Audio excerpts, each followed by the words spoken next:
Hello friends, అందరూ ఎలా ఉన్నారు? నేను చాలా బాగున్నాను. ఇవాల్టి వీడియోలో ఒక ముఖ్యమైన విషయం గురించి చెప్పబోతున్నాను. సాధారణంగా మనం ఇళ్ళల్లో వంట గ్యాస్ వాడుతూ ఉంటాం. కాకపోతే కొన్నిసార్లు ప్రమాదాలు జరుగుతూ ఉంటాయి. ఆ ప్రమాదాలను నివారించడానికి ఏ జాగ్రత్తలు తీసుకోవాలి, ఎటువంటి జాగ్రత్తలు తీసుకుంటే మంచిది అనేవి ఈ వీడియోలో పూర్తిగా చెప్పబోతున్నాను. సో వీడియో చివరిదాకా చూడండి. మరి ఇంకెందుకు ఆలస్యం, వెళ్ళిపోదామా వీడియోలోకి? Let's get in to this video. ప్రస్తుతం చాలా ఇళ్లలో వంట చేయడానికి ఎల్పిజి సిలిండర్లను ఉపయోగిస్తుంటారు. వంట గ్యాస్లో వంట చేయడం వల్ల ప్రయోజనాలు ఉన్నాయి, కాదంటలేదు. కానీ చిన్న పొరపాటు పెద్ద నష్టాన్ని కలిగిస్తుంది. మీ చిన్న పొరపాటు వల్ల సిలిండర్ పేలిపోయే ప్రమాదం ఉంది. చిన్నపాటి నిర్లక్ష్యం పెద్ద ప్రమాదానికి దారితీస్తుంది. అన్నింటిలో మొదటిది, అన్ని ఎల్పిజి సిలిండర్లపై లేబుల్పై గడువు తేదీ వ్రాయబడిందని మీరు తెలుసుకోవాలి. మీరు గడువు తేదీ తర్వాత సిలిండర్ను ఉపయోగిస్తే అది పేలిపోయే అవకాశం ఎక్కువగా ఉంటుంది.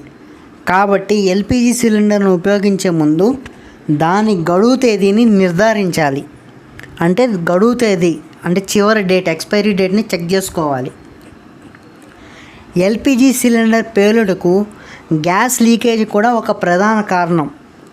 సిలిండర్ గ్యాస్ లీక్ అవుతుందో లేదో మీరు ఆ నీటిని జోడించడం ద్వారా కూడా తనిఖీ చేయవచ్చు. దీనితో పాటు స్నిఫింగ్ కూడా దర్యాప్తు చేయవచ్చు. మీరు రెగ్యులేటర్ స్థానంలో కొంత నీరు లేదా సబ్బు ద్రావణాన్ని ఉంచినప్పటికీ మీరు ఇప్పటికీ గ్యాస్ లీక్ అవుతున్నారా, మీరు దీన్ని తనిఖీ చేయవచ్చు. మీరు నీరు లేదా సబ్బు ద్రావణాన్ని పోసే ప్రదేశంలో బుడగలు పెరిగితే గ్యాస్ లీక్ అవుతుందని గమనించాలి. మీరు గ్యాస్ ఏజెన్సీకి కాల్ చేసి డెలివరీ బాయ్ని మీ ఇంటికి పిలవడం ద్వారా దాన్ని తనిఖీ చేయవచ్చు. ఒక డెలివరీ బాయ్ నిర్దిష్ట రకం యంత్రం గ్యాస్ లీక్ అవుతుందో లేదో తనిఖీ చేస్తాడు.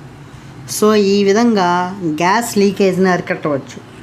సో చూసారు కదా ఫ్రెండ్స్, గ్యాస్ లీక్ అవ్వకుండా ఉండడానికి ఎటువంటి జాగ్రత్తలు తీసుకోవాలి, ఏ జాగ్రత్తలు తీసుకుంటే మంచిది అనేవి పూర్తిగా తెలుసుకున్నారు కదా. ఈ వీడియో కనుక మీకు నచ్చినట్లయితే like, share, subscribe to my YouTube channel. మరొక వీడియోతో మీ ముందుస్తాను. అంటిల్ దెన్ సైనింగ్ ఆఫ్, మీ Vamshi. Bye. Thank you friends.